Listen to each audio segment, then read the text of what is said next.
초복 지났죠? 삼계탕 다 드셨습니까? 네. 베드로는 삼계탕을 먹지 않는다, 뭐 그런 얘기가 있는.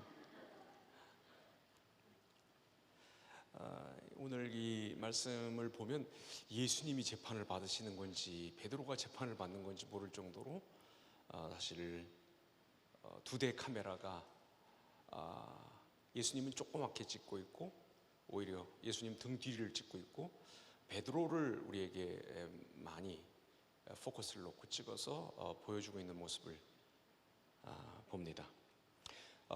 베드로가 제법 좀 용기가 있었던 사람인 것 같습니다. 나는 다른 사람들은 다 예수님 버리더라도 자기는 죽기까지 따른다 하는 그 자기 자신의 다짐을 어느 정도는 지금 실천하고 있습니다. 지금 여기는 가야바 대제사장 가야바의 성전 재판장들인데 안뜰까지는 못 들어가도 바깥에서 지금 예수님을 보고 있는 모습, 그래서 자기가 호언장담한 것을 어느 정도는 자기 식대로는 지금 지키고 있는 베드로의 모습을 봅니다. 그러나 지금 마태는 아주 진짜 굉장히 뭐라 그래야 되나, 모션, 이렇게 움직임과 그 움직임의 모습, 그리고 그 움직이는 사람들을 통해서 오늘 베드로가 얼마나 심각하게 예수님을 부인하고 있으며 그 부인의 모습은 어떤 것이며 그 부인의 결과가 어떤 것인지 우리에게 말해주고 있습니다. 먼저 베드로가 얼마나 점점 더 세게 예수님을 부인하고 있는지 한번 보시기 바랍니다. 69절에 보니까 베드로가 바깥들에 앉았더니 한 여종이 나와 이르되 너도 갈릴리 사람 예수와 함께 있었도다 하거늘 이라고 말합니다. 처음에는 한 여종에게서 시작이 됐습니다. 여종이 베드로를 보면서 너 갈릴리 예수랑 같이 있었구나, 너 그 운동, 하나님 나라 운동에 같이 했던 사람 아니냐 하고 고발합니다. 70절에 보면 베드로가 여종이 자기에게 한 말인데 지금 무언가 지금 이 여종의 질문이 종소리처럼 크게 귓전에 들린 겁니다. 그러니까 여종이 한 말인데 모든 사람 앞에서 얘기하는 모습을 볼 수 있습니다. 그러니까 그런 거 하나하나를, 그런 단어 하나하나를 좀 이렇게 우리가 주의 깊게 보면서 베드로 모습을 좀 보겠습니다. 모든 사람 앞에서 부인하여 이르되 나는 내가 무슨 말 하는지 알지 못하겠노라 라고 얘기합니다. 이때까지만 해도 베드로는 비록 여종이 얘기했는데 깜짝 놀라서 모든 사람을 향해서 말은 하지만 이게 예수님에 관련된 말은 아닙니다. 뭐라고 얘기합니까? 네가 무슨 말 하는지 모른다 라고 얘기하고 있는 것입니다. 우리 이럴 때 옛날에 반사 뭐 이렇게 하지 않았나요? 뭐라고 말하면 대꾸하기 싫거나 뭐 말하기 싫으면 반사 막 이렇게 얘기하고 했는데 너 좀 무슨 말 하는 거냐? 너 뭔 소리야? 라고 얘기합니다. 아직까지는 조금 부인의 부인이라 그러니까 여기 뭐 부인 없는 분들이 많이 계시는데 이 부인의 강도가 아직은 그렇게 세지는 않죠. 여종이 말했고 여종의 말을 듣고 놀라서 모든 사람들에게, 그 여종의 말을 들었다고 생각하는 모든 사람들에게 말하고 있지만 예수님을 모른다 이런 얘기가 아니라 네가 무슨 얘기를 하는지 내가 알아듣지 못하겠다, 넌 뭔 소리 하는 건데? 라고 얘기하는, 아직은 그런 좀 낮은 단계입니다. 그런데 이게 점점 더 심각해진다는 것입니다. 71절에 보니까 앞문까지 나아가니 다른 여종이, 이 베드로는 참 여종하고 뭐가 이렇게 문제가 많아요. 옛날에 나중에 베드로가 옥에서 풀려났다고 하는 것을 알려주는 사람도 여종인데, 아무튼 다른 여종이 그를 보고 거기 있는 사람들에게 말하되, 이거 세집니다. 이제는 여종인데 여종이 베드로한테 말하는 게 아니라 다른 사람들한테 말합니다. 뭐라고 말합니까? 이 사람은 나사렛 예수와 함께 있었도다 라고 말합니다. 이제부터 문제가 아주 심각해지기 시작합니다. 72절에 보니까 베드로가 맹세하고 또 부인하여 이르되 나는 그 사람을 알지 못하노라 하더라. 이제는 너 무슨 소리 하는 거니? 너 뭔 말이래? 라고 하는 게 아니라 이제 진짜 직접 예수님을 거명하고 언급하면서 예수님하고 자기가 관계가 없다고 얘기를 합니다.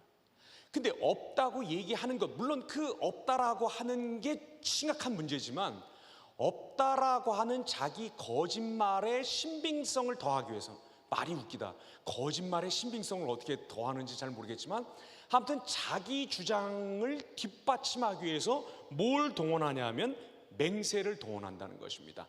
우리가 잘 아는 것처럼 예수님의 산상수훈에서 예수님께서 제자들에게 팔복을 쭉 말씀하시고 뒤이어서 여러 가지 말씀을 주실 때 어떤 말씀을 주십니까? 이 언어에 관한 말씀을 주시죠. 그래서 욕하지 말고 심지어는 바보라고도 놀리지 말고 그런 말들을 쭉 하시면서 뭐라고 말씀하십니까? 내 제자들은 맹세하지 않는다. 맹세라고 하는 것은 그 상황의 책임을 내가 질 수 있다, 내가 최종적인 결정권자다, 이런 얘기니까 너희는 실제로 그렇지 않으니까 너희는 오직 말할 때 그렇다면 예스라고 말하고 아니면 노우라고 말을 해라, 이렇게 예수님 말씀하시는데 그 말씀을 정면으로 지금 어기고 있는 겁니다. 그러니까 맹세했다는 얘기 하나에서 우리가 뭘 느껴야 되냐면 이 베드로가 제자 되어 예수님의 제자인데 베드로가, 그리고 예수님의 아주 그 수석제자 같은 그런 역할을 해왔는데 아주 이너서클의 제자죠. 그런데 지금 예수님의 제자는 맹세하지 않는다, 내 제자는 맹세할 필요 없다, 오직 하나님의 은혜가 너희 삶을 주관할 뿐이니 너희는 그 상황에서 그렇다면 예스라고 아니면 노라고만 말해라 라고 하신 말씀을 위배함으로써 자기가 어떻다는 거예요? 자기의 제자된 것이 의심당하고 있다는 것을 마태는 이런 식으로 지금 또 우리에게 표현하고 있습니다.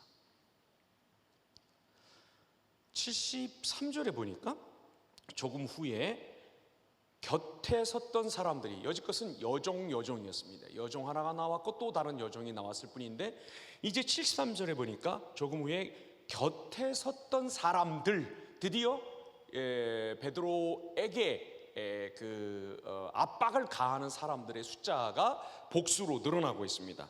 나와서 베드로에게 이르되 너도 진실로 그 도당이라 내 말소리가 너를 표명한다 하거늘. 베드로는 그 유대 이스라엘의 북쪽 갈릴리에 살았던 사람입니다. 그리고 예수님 당시에 갈릴리 북쪽 갈릴리에 살던 사람들은 아람어 방언, 아람어 사투리를 쓰고 있었습니다. 아람어, 성경에 나오는 아람어들이 어떤 거 있습니까? 뭐 엘리엘리 나마 사박다니라는 말도 있고 에바다라는 말도 있고 또 뭐 소녀야 일어나라, 그걸 뭐죠? 달리다굼, 이런 말들이 전부 아람어 사투리입니다. 북부 사투리입니다. 경상도 사람들에게 쌀이라고 얘기하라 그러면 그 쌀이라고 말을 못 하더라고요. 그렇죠? 쌀 그래 보라 그러면 뭐 억지로 쌀 이렇게 얘기를 하다가도 뭐 통일살 뭐 이렇게 나중에 살이 되더라고요.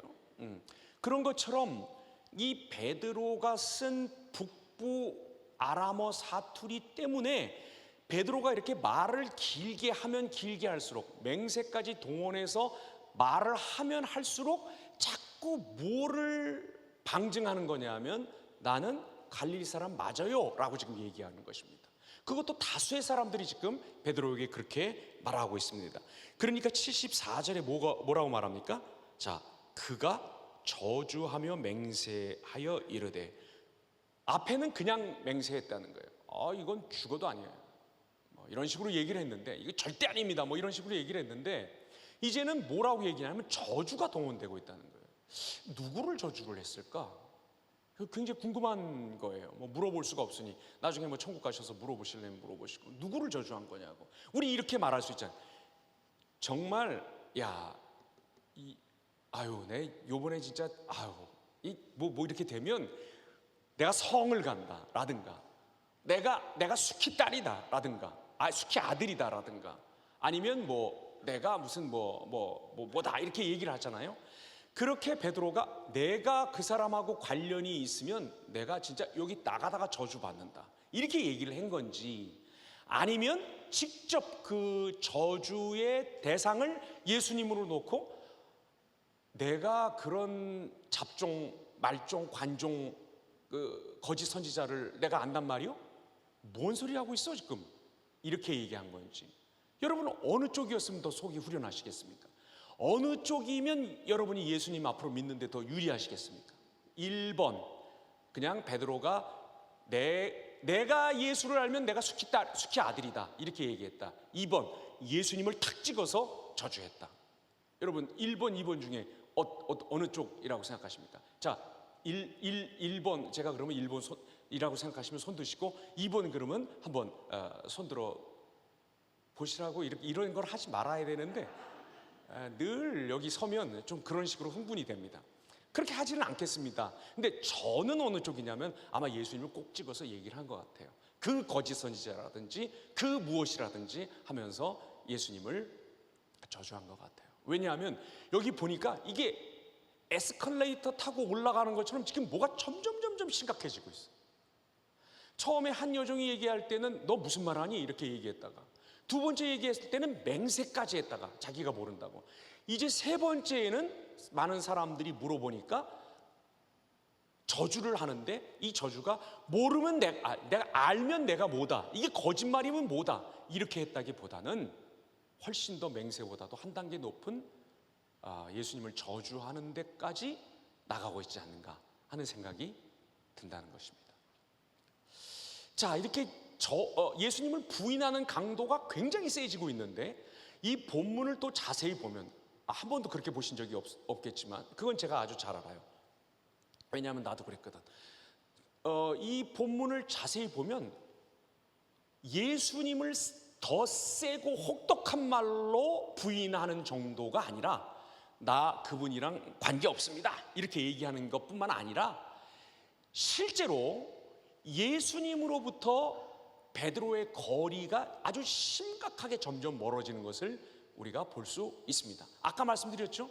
예수님은 지금 가야바 재판정의 안뜰에 가 계십니다. 거기서 예수님이 잡혀 있고 가야바와 대제사장들 그리고 사내들인 공회, 이거는 사내들인 공회는 유대인들이 로마인들로부터 위임받은 그런 종교 사회 문화적인 그런 그 자치권을 의논해서 결정하는 최고 유대 의결 기구가 있는데, 거기 사람들이 이제 예수님의 변명을 듣고 이제 투표를 해서 신성 모독이다 아니다 무죄다 이런 것들을 가리려고 그 뜰 안에 들어가 있고, 베드로가 지금 어디 있냐면 여기 69절에 보니까 어디 있다고 얘기합니까? 바깥뜰에 있다. 이때까지만 해도 베드로는 어디 있었습니까? 어쨌거나 가야바 재판장의 한뜰에 같이 있었어요. 예수님은 안쪽에 계시고 자기는 감히 안으로 들어갈 수는 없으니까 바깥뜰에 서 있었던 것입니다. 그런데 이 예수님을 모른다라고 하는 부인하는 강도가 점점 세지면서는 어떻게 됩니까? 71절을 한번 보시기 바랍니다. 앞문까지 나아가니 다른 여종이 그를 보고 거기 있는 사람들에게 말하되 이 사람은 나사렛 예수와 함께 있었도다 하며, 어디까지 나갔어요? 앞문까지 나갔다는 겁니다. 이 앞문이라고 하는 문은 어디 문을 말하는 거겠습니까? 가야바 법정이 있으면 그 법정의 정문인 것입니다. 그 법정으로 들어가기 위해서 통과하는 그 문 근처까지 나가고 있는 겁니다. 그러니까 어떻게 되는 거예요? 예수님이 계신 안뜰로부터는 점점 멀어지고 있는 것이죠. 예수님이 제자들을 부른 목적이 뭡니까? 일 시켜 먹으려고? 심부름 시키려고? 오늘날처럼 무슨 이렇게 사진 찍고 뭐 동영상하고 그러는 게 없으니까 사람들에게 다 조금씩 기억의 조각들을 남겨둬가지고 너는 저기 가서 이 얘기하고 너는 이 얘기하고 너는 이 얘기하고 너는 나에 대해서 이렇게 얘기하고 해서 나중에 교회를 만들고, 그래서 그 사람들이 나를 경배하고 예배하도록 해라, 뭐 그런 기억의 전수하는 사람들로 만들기 위해서 아니죠. 예수님이 제자들을 부르신 목적은 두 가지입니다. 첫째, 그들과 함께 계시기 위해서. 둘째, 그들에게 하나님 나라가 무엇인지, 하나님 나라가 말로만이 아니라 정말 능력으로, 성령 안에 있는 능력으로 오신 것을 그들도 체험하게 하려고 같이 전도여행 다니시기 위해서 제자들을 부르신 것입니다. 전도여행은 두 번째고, 제자들에게 전도를 부탁할, 자기가 하신 일을 그들도 할 수 있도록 하는 것은 두 번째고, 제자를 부르신 첫 번째 목적은 같이 계시는 것, 제자들과 함께 하시는 것. 마치 이스라엘 백성의 진중에 하나님의 집이 있었던 것처럼 사람들 가운데 육신을 입고 사람이 되신 하나님이 그들 가운데 인애와 자비와 공의와 치유와 영광과 고치는 광선으로 들어와 함께 계시는 것, 이게 제자도의 가장 근본되는 목적이에요. 제자 훈련 그것 때문에 받는 겁니다. 예수님이랑 함께 있는 게 무엇인지를 깨닫는 거, 그거 하려고 제자 훈련 받는 거죠. 이제 내년 되면 48기를 모집하는데, 48기는 아주 제가 더 쉽게 해드릴 테니까 뭐 한 3주 정도 하고 수료한 걸로 제가 수료증 이렇게 발급해드리고 할 테니까 많이 일단 인터뷰는 저랑 좀 하십시다. 아무튼 미리 제가 말씀드렸어요. 나중에 조금 오면 제가 삐쳐가지고 또 뭐 어떻게 할지 몰라요. 이게 제자도의 기본이에요. 술 끊는 거, 담배 끊는 거, 야동 안 보는 거, 뭐 좀 더 부지런해지는 거, 신경질 안 부리는 거, 엄마가 뭐라고 얘기하면 고분고분하게 대답하는 거, 그거는 예수님과 함께 있는 것의 결과예요. 예수님은 창조주셔요. 우리가 어떤 사람이어야 하는지를 예수님처럼 잘 아시는 분이 없고, 예수님은 그런 사람으로 우리를 만드실 수 있어요. 예수님의 사역은 예수님이 이런 사람을 만드실 수 있고 이렇게 살아가게 하실 수 있다는 것을 보여주는 일종의 데몬스트레이션이에요. 귀신들을 축출하고 병들을 고치고 쫓겨났던 나병 환자들을 다시 공동체 안으로 불러 모으고, 아니 이렇게 뭐라 그럽니까? 여자의 몸에서 피가 계속 유출이 돼가지고 오랫동안 부정했던 사람이면 조용히 고쳐주고 조용히 집에 가라 그래야 되는 거 아니에요? 지금 그런 것을 이렇게 논하는 것이 별로 그렇게 뭐 부끄럽지 않은 일이, 뭐 공중위생에 해당되는 일 정도가 되었어도 좀 얘기하기가 그런데, 이때 여성들이 그런 시기가 시작되면 교회도 못 나가고 밥그릇도 못 만지고, 그렇게 해서 만진 밥그릇은 그것도 7일 동안 부정하고 다 물로 씻어야 되고 막 그랬던 때에 예수님이 굳이 나와봐라 막 그러시는 거예요. 그것도 무슨 뭐 치질이나 뭐 무좀 같은 게 나왔다면 나와서 간증해라, 그래도 좀 그런데, 아니 그런 병에 걸렸던 여자를 굳이 사람들 앞에다 세우고 네가 네 입으로 한번 얘기해봐라, 간증해라, 이렇게 말씀하시는 이유가 뭘까? 그거 사람을 몸만 고치시는 것이 아니라, 정신만 고치시는 것이 아니라, 혼만 고치시는 것이 아니라 뭘 고치시는 거예요? 관계를 고치시고 공동체성까지도, 사회성까지도 고치셔서 그 안에 사람들을 다시 불러 모으시는 일들을 하셨는데, 그런 일들을 통해서 귀신 축출하고 병 고쳐주고 사람들 먹여주고 죄인과 세리들을 불러서 잔치하고 하는 일들을 통해서 예수님이 우리한테 말해 주시려고 하는 건 뭐냐면, 내가 있는 곳에, 내가 너희와 함께 있는 곳에서 하나님 나라의 이런 면들이 일어난다 하는 걸 예수님이 직접 보여주신 거란 말이에요. 그런데 지금 베드로는 예수님과 함께 있을 기회를 놓치고 있는 사람의 모습으로 그려지고 있는 거예요. 바깥들에서 이제 그 문만 넘으면 끝이에요. 더 이상 예수님과 함께 있지 않는 모습을 보여주는 거예요. 그런데 그런 일이 실제로 일어나고 말았어요. 75절 보겠습니다. 이에 베드로가 예수의 말씀에 닭 울기 전에 내가 3번 나를 부인하리라 하심이 생각나서 밖에 나가서 심히 어떻게 했다 그럽니까? 통곡하니라 하고 말씀하고 있습니다.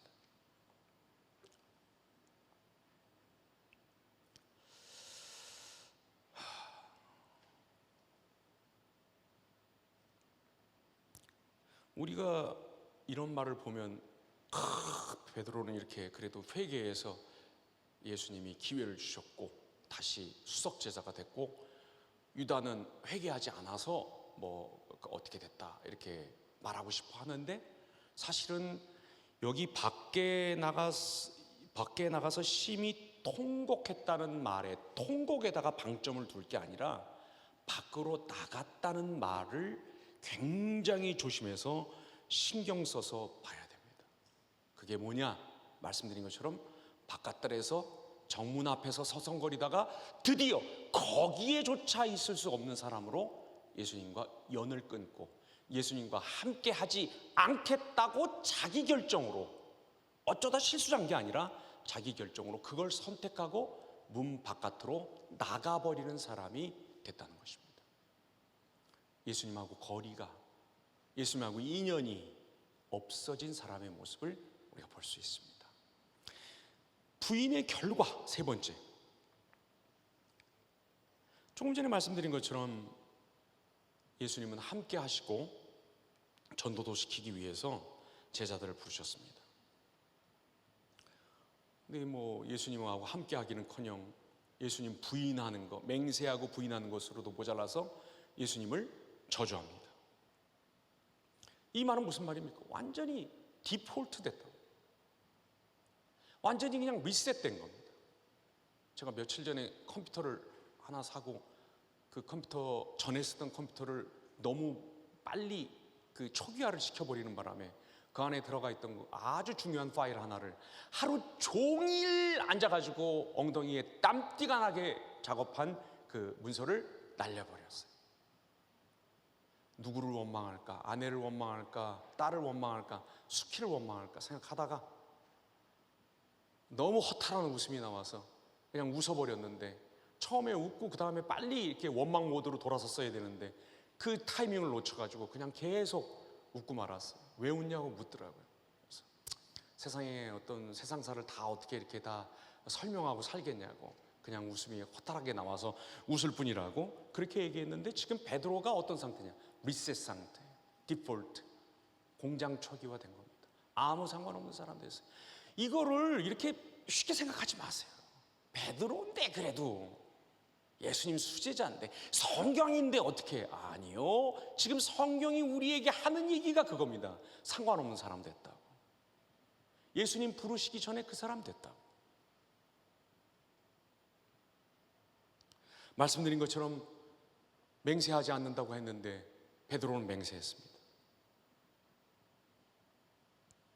예수님 가르침 다 까먹었고 예수님이 부탁하신 거, 그런 제자의 삶, 제자의 표식, 제자라면 갖고 있는 그런 특성 하나도 없어졌습니다. 마태복음 25장 30절에 보면 좀 충격적인 말씀이 하나 나옵니다. 우리 한번 성경을 찾아서 같이 한번 읽어볼까요? 마태복음 25장 30절입니다. 찾아서 함께 읽죠. 다 같이 25장 30절 읽겠습니다. 시작. 이 무익한 종을 바깥 어두운 데로 내쫓으라. 거기서 슬피 울며 이를 갈리라 하니라. 여기 달란트 비유에 나오는 한 달란트 받은 사람의 한 달란트 받은 사람이 받은 그 최종 심판입니다. 그 심판의 결과로 어떻게 됩니까? 이 한 달란트 받고 수건에 싸서 묻어놨던 주인 보고 되게 섭섭합니다. 제 5, 얘 2이면 나는 3 줄 알았더니 하나? 에라이, 당신 갖고 이거 한번 해보십시오. 당신이 날 뭘로 보고, 당신마저도 나를 뭘로 보고, 아니 내가 교회 나오니까 내가 그냥 다 죽은 사람인 줄 알아? 이거죠. 그런 사람에게 주인이 내린 마지막 판결이 뭡니까? 저 사람 결박해서 무익한 종을 바깥 어두운 데로 내쫓으라. 그러면 거기서 슬피 울면서 이를 간다고. 이 이를 간다는 것은 유대인들의 그 슬픔, 그 통한을 표시하는 방법이에요. 옷을 찢는다든지 재를 공중으로 날린다든지 재 위에 가서 앉는다든지 하는 그런 슬픔과 통한을 표시하는 하나의 방법인데, 지금 소름 끼치지 않습니까?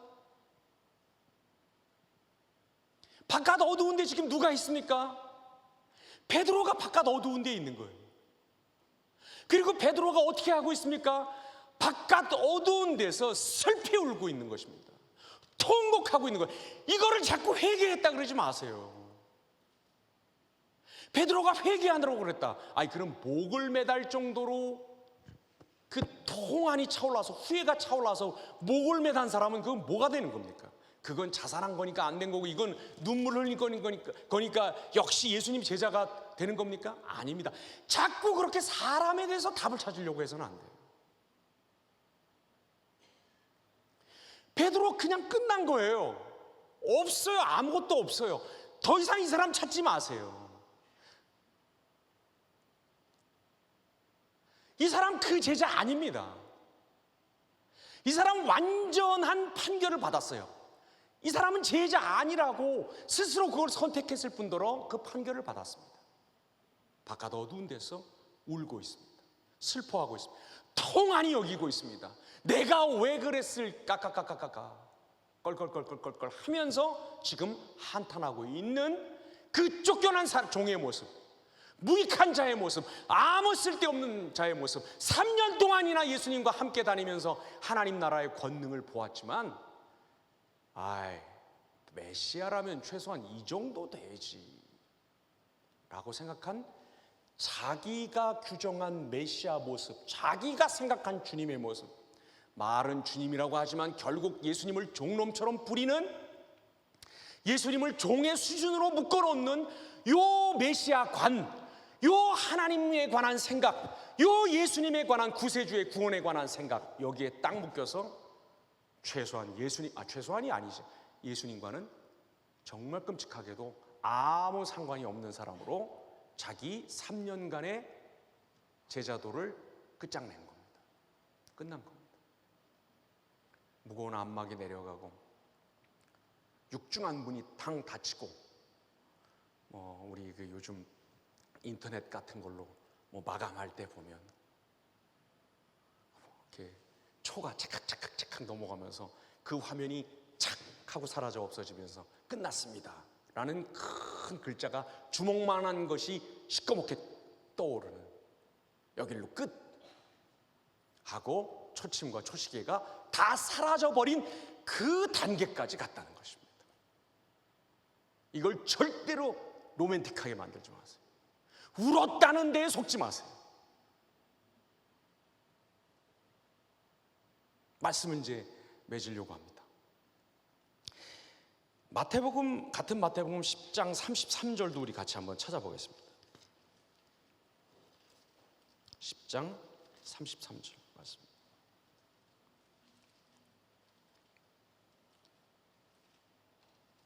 제가 32절을 읽을 테니까 여러분은 33절을 읽어주시기 바랍니다.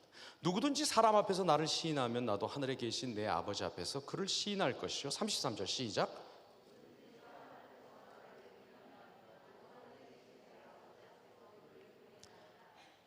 베드로는 부인했습니다.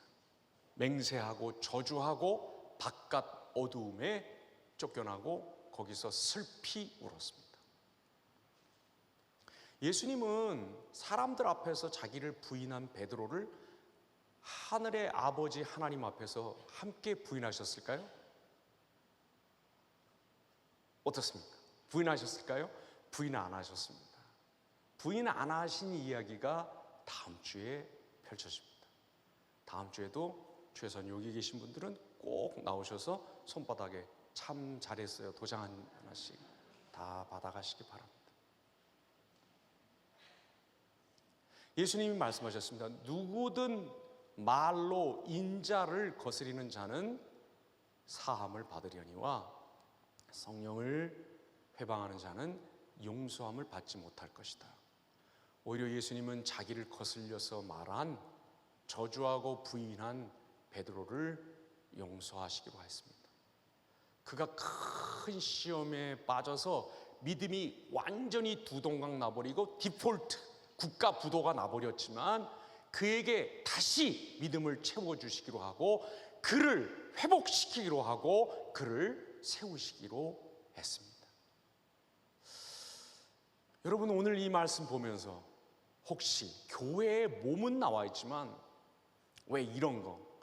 야, 옛날엔 그래도 수련회 같은 데 가가지고 마지막 날 금요일에 불 꺼놓고 기도할 때 눈물도 나오고 참 같이 합심으로 기도하고 하면 정말 가슴도 치고 정말 모든 기도의 제목들 하나하나 그 나를 위한 기도든 중보 기도든 부탁받으면 정말 그 기도의 제목들을 가지고 애절하게 기도하던 때가 있었는데, 사모하던 때가 있었는데, 하나님은 은혜 받아야 산다고 그 은혜에 매달리던 때가 있었는데, 왜 이렇게 가슴이 싱숭생숭하고 맨숭맨숭하고 물에 물 탄 듯 술에 술 탄 듯 왜 이렇게 하나님을 향한 갈망과 하나님을 향한 사모함과 이분이 베푸시겠다고 하는 구원을 간절히 받아보겠다고 하는 발돋움이 내게서는 더 이상 없을까?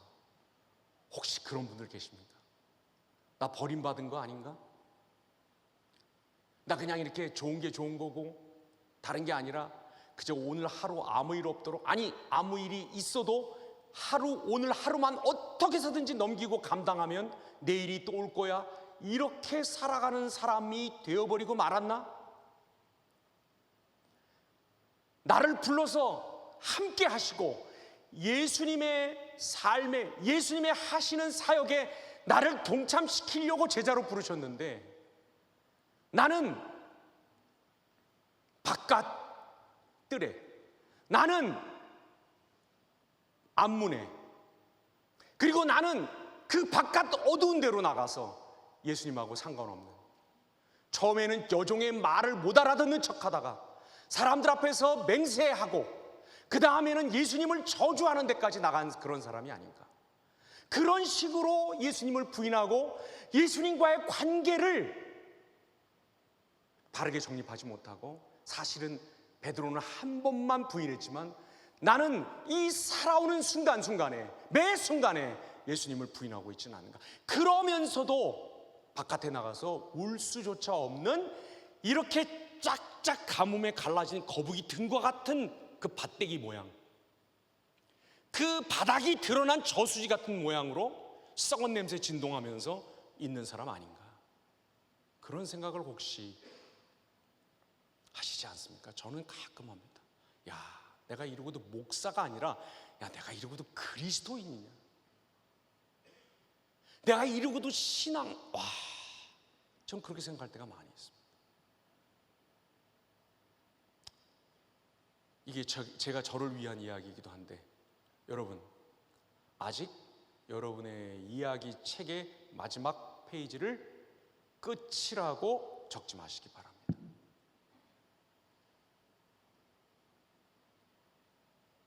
공장 초기화라고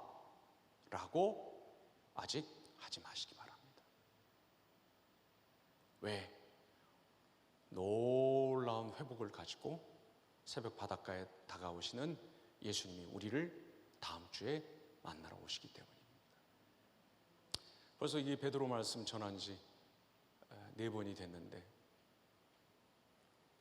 여러분 이 말씀들 다시 한번 깊이 묵상하시면서 베드로에게서 자꾸 신앙과 제자도의 어떤 흔적과 원인을, 이유를 자꾸 거기서 찾으려고 하지 말고, 주님이 없는 이유도 만들어서 우리에게 넣어주시면서, 아, 괜찮아, 이리 와, 너도 와, 너도 와, 이렇게 부르시고 함께 하시며 우리와 하나님 나라를 함께 펼쳐나가시는 그 예수님을 오늘도 다시 한번 만나시기를 바랍니다. 나누시고 또 이어서 많은 순서들 같이 진행하십시다.